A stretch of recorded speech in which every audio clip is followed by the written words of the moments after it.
प्रिय दर्शकों, स्त्री संसार की वह वशीभूत है जिसके बिना प्रकृति अधूरा है मित्रों। लेकिन मनुष्य यह नहीं समझता है और स्त्री के साथ कई गलत काम करते हैं, उनके साथ अत्याचार करते हैं, दुर्व्यवहार करते हैं, बलात्कार करते। तो इसके लिए कुछ दंड संहिता बना जो मनुष्य को जिंदा में भी भोगना पड़ता है। लेकिन क्या आप जानते हैं कि मरने के पश्चात बलात्कारियों, कुकर्मी को नरक में भी इसका दंड भोगना पड़ता है? तो मित्रों, आइए जानते हैं कि इस तरह के कुकर्मी को किस तरह की दंड को भोगना पड़ता है। प्रिय दर्शकों, आपसे निवेदन है कि वीडियो पूरा जरूर देखें, तभी ही आपको मालूम होगी कि कौन सी दंड कब मिलती है। दोस्तों, जब मनुष्य मरण अवस्था में होता है तो उसे अपने द्वारा संपूर्ण जीवन में किए कर्म याद आने लगते हैं और यही सोचकर वह मन ही मन रोने लगता है। फिर जब उसकी मृत्यु हो जाती तो यमराज के यमदूत उसे लेने के लिए आते हैं। यमलोक जाने का 4 मार्ग होता है, उत्तर, पूर्व, पश्चिम और दक्षिण। ये वही चारों मार्ग है जिसके द्वारा मरने वाले लोग यमराज की नगरी में पहुंचकर अपना कर्मों का हिसाब देते हैं। इतना ही नहीं, इस मार्ग से मरने वाले लोग यमराज के पास जल्दी नहीं पहुंचते हैं। कुकर्मी लोग दक्षिण की मार्ग से लाया जाता है। दक्षिण की मार्ग बहुत ही भयावह और खतरनाक है और पूर्व की द्वार से धर्मात्मा लोग जाते हैं जिन्हें यमराज के पास जाने में कोई तकलीफ नहीं होती है। भविष्य पुराण के अनुसार पृथ्वी पर जन्म लेने वाले हर प्राणी को तन, मन और वचन से किए गए बुरे कर्मों का फल भोगना पड़ता है। कुछ पाप महापाप माने जाते हैं जिन्हें करने से नरक में सबसे बड़ी सजा भुगतनी पड़ती है। जो मनुष्य दूसरों की वस्तु हड़पने या चुराने का प्रयास करता है वह महापापी माना जाता है। किसी और की वस्तु को छल से पाने या चुराने में मनुष्य के जीवन के सभी पुण्य कर्म नष्ट हो जाते हैं। चोरी की हुई वस्तु से कभी भी लाभ नहीं मिलता, बल्कि उसकी वजह से नुकसान का ही सामना करना पड़ता है।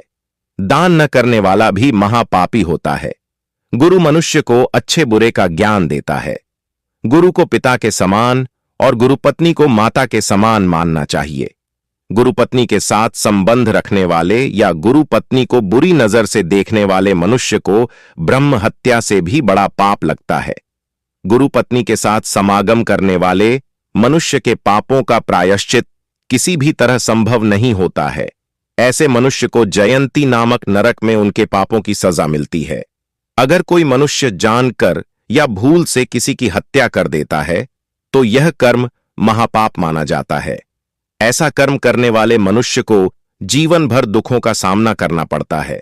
सिर्फ हत्या करने वाला ही नहीं, बल्कि ऐसे काम में साथ देने वाले मनुष्य को भी कुंभीपाक नाम के नरक की यातना सहनी पड़ती है। इसलिए मनुष्य को भूलकर भी हत्या जैसे बुरे कर्म में भाग नहीं लेना चाहिए। मादक पदार्थों और शराब से दूर रहना चाहिए, अन्यथा व्यक्ति महापाप का भागी बन जाता है। नौकरों से बुरा व्यवहार, पशु पक्षियों पर जुल्म और ब्राह्मण की हत्या करना भी महापाप की श्रेणी में आता है। ज्ञानी से ज्ञानी, आस्तिक से आस्तिक, नास्तिक से नास्तिक और बुद्धिमान से बुद्धिमान व्यक्ति को भी नरक का सामना करना पड़ सकता है, क्योंकि ज्ञान, विचार आदि से तय नहीं होता है कि आप अच्छे हैं या बुरे। आपकी अच्छाई आपके नैतिक बल और कर्म में छिपी होती है। आपकी अच्छाई यम और नियम का पालन करने में निहित है। अच्छे लोगों में ही होश का स्तर बढ़ता है और वे देवताओं की नजर में श्रेष्ठ बन जाते हैं। लाखों लोगों के सामने अच्छे होने से भी अच्छा है स्वयं के सामने अच्छा बनना। वेद, देवी देवता और पितरों का अपमान करने वाले, वृक्षों को काटने वाले, छल पूर्वक जीवन यापन करने वाले, नक्षत्र विद्या से धन कमाने वाले, मदिरा का सेवन करने वाले, पापी, मूर्छित और अधोगामी गति के व्यक्ति नरकों में जाते हैं। पापी आत्मा जीते जी तो नरक झेलती ही है, मरने के बाद भी उसके पाप के अनुसार उसे अलग अलग नरक में कुछ काल तक रहना पड़ता है। वेद, देवी देवता और पितरों का अपमान करने वाले, वृक्षों को काटने वाले, छल पूर्वक जीवन यापन करने वाले, नक्षत्र विद्या से धन कमाने वाले, मदिरा का सेवन करने वाले पापी जाते हैं। पुराणों अनुसार झूठी गवाही देने वाला मनुष्य रौरव नरक में पड़ता है। गौओं और सन्यासियों को कहीं बंद करके रोक रखने वाला पापी रोध नरक में जाता है। मदिरा पीने वाला शूकर नरक में और नर हत्या करने वाला ताल नरक में गिर जाता है। गुरु पत्नी के साथ व्यभिचार करने वाला पुरुष तप्त कुंभ नामक नरक में तड़पाया जाता है तथा जो अपने भक्त की हत्या करता है उसे तप्त लोह नरक में तपाया जाता है। गुरुजनों का अपमान करने वाला पापी महाज्वाल नरक में डाला जाता है। वेद शास्त्रों का अपमान करने और उन्हें नष्ट करने वाला लवण नामक नरक में गलाया जाता है। धर्म मर्यादा का उल्लंघन करने वाला विमोहक नरक में जाता है। देवताओं से द्वेष रखने वाला मनुष्य कृमिभक्ष नरक में जाता है। बहुत से ऐसे लोग हैं जिन्होंने मनमाने यज्ञ कर्म, त्योहार, उपवास और पूजा पाठ का आविष्कार कर लिया है तथा जो मनगढ़ंत तांत्रिक कर्म भी करते हैं।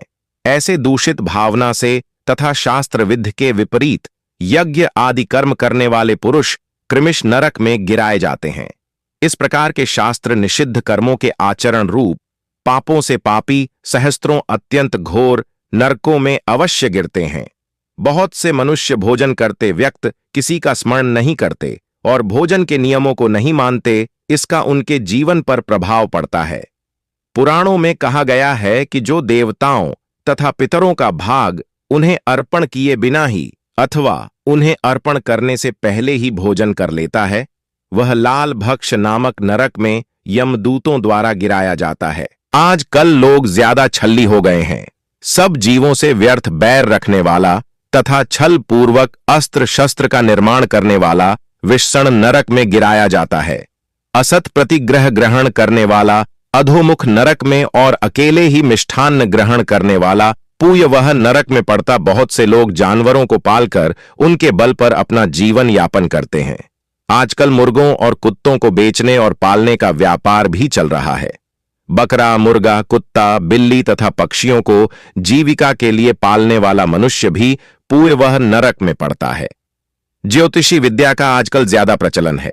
झूठ बोलकर धंधा करने वाले ज्योतिषियों की तो भरमार हो चली है। पुराणों अनुसार नक्षत्र विद्या तथा नट एवं मल्लों की वृत्ति से जीविका चलाने वाला मनुष्य वैतरणी नामक नरक में जाता है। धन, ताकत और जवानी में अंधे और उन्मुक्त होकर दूसरों के धन का अपहरण करने वाले पापी को कृष्ण अंधकार नामक नरक में गिराया जाता है। धन, ताकत और जवानी में अंधे और उन्मुक्त होकर दूसरों के धन का अपहरण करने वाले पापी को कृष्ण अंधकार नामक नरक में गिराया जाता है। मनुष्य अपने कर्मों से ही उक्त नरकों में गिर जाते हैं। जैसी मति वैसी गति, जैसी गति वैसा नरक।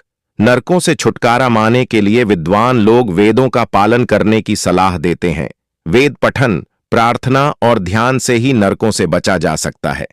जो लोग दूसरों की झूठी निंदा करते हैं उनको अगले जन्म में कछुए की योनि प्राप्त होती है। झूठ बोलने वाला तप्त कुंभ नरक में जाता है। जो व्यक्ति किसी जल स्रोत को नष्ट करता है वह अगले जन्म में मछली की योनि में जाता है। साथ ही जो लोग स्त्री के साथ दुर्व्यवहार करते हैं उसे गर्म बालू पर यमदूत चलने के लिए बोलता है और उसे गर्म बालू खाने के लिए भी दिया जाता है। स्त्री के साथ बलात्कार करने वाले को अभयचर्य नामक जीव में जन्म मिलता है। दोस्तों, आपको यह वीडियो अच्छी लगी तो हमारे चैनल भक्ति सागर को लाइक, शेयर और सब्सक्राइब जरूर करें ताकि हमारे चैनल भक्ति सागर के माध्यम से आपको ज्ञानवर्धक जानकारी मिल सके। धन्यवाद।